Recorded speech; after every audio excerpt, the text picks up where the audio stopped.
Hello viewer, welcome to my new channel viewer. দেখুন, এগুলো হচ্ছে জাউ গাছ জাতীয় ভ্যারাইটি মাদার টি। বড় গাছ থেকে ডাল কেটে এই মার্চের লাস্টে 2024 ইংরেজি মার্চ মাসের লাস্টে আমি ডালগুলো আমার মাটির পটে অ্যালোভেরা যে অ্যালোভেরা ডালের ভিতরে 2-2.5 ইঞ্চি ঢুকিয়ে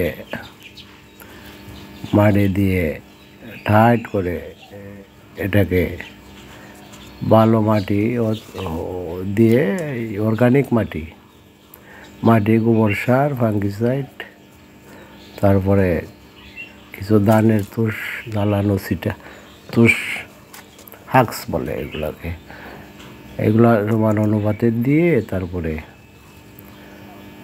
মাটির ভিতরে দিয়ে ভরে 2-2.5 ইঞ্চি ভরে তারপরে আবার মাটি দিয়ে শক্ত করে টাইট করে ফাঙ্গিসাইডের পানি দিয়ে তারপরে প্লাস্টিক কিসা দিয়ে প্যাকেটিং করে বেঁধে এই শেডে রেখে দেবো, যাতে এখানে মেঘ বৃষ্টি না পড়ে আর ছায়াযুক্ত স্থানে থাকবে।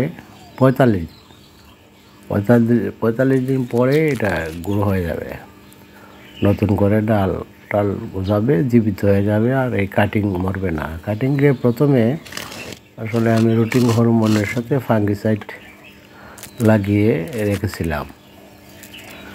তারপরে অ্যালোভেরা টুকরো 2 ইঞ্চি টুকরো ঢুকিয়ে 2-2.5 ইঞ্চি মাটির নিচে ফুতে ঢুকিয়ে রোপণ করে এগুলোকে আবার মাটি দিয়ে শক্ত করে ভরে আবার ফাঙ্গিসাইডের পানি দিয়ে এই যে সেইডে রেখে দিলেই হয় কি, যা এই যে প্লাস্টিকের কিসাকে প্যাকেটিং করে বাতাস সাথে না ঢুকে ওটার ভিতরে যা অক্সিজেন আছে তাতেই ডাল হবে, মরবে না।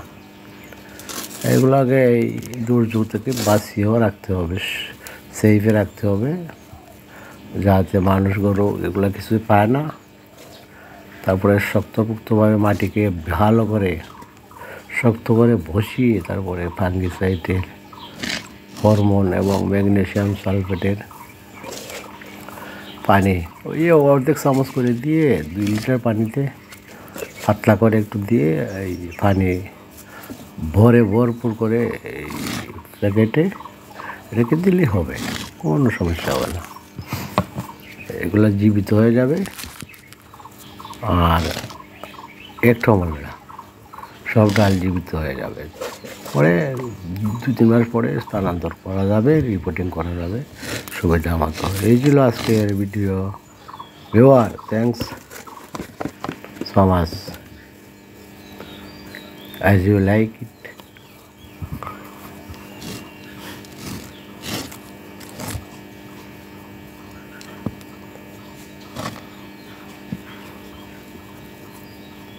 এপ্রিলের 1 তারিখ 2024 চলতেছে।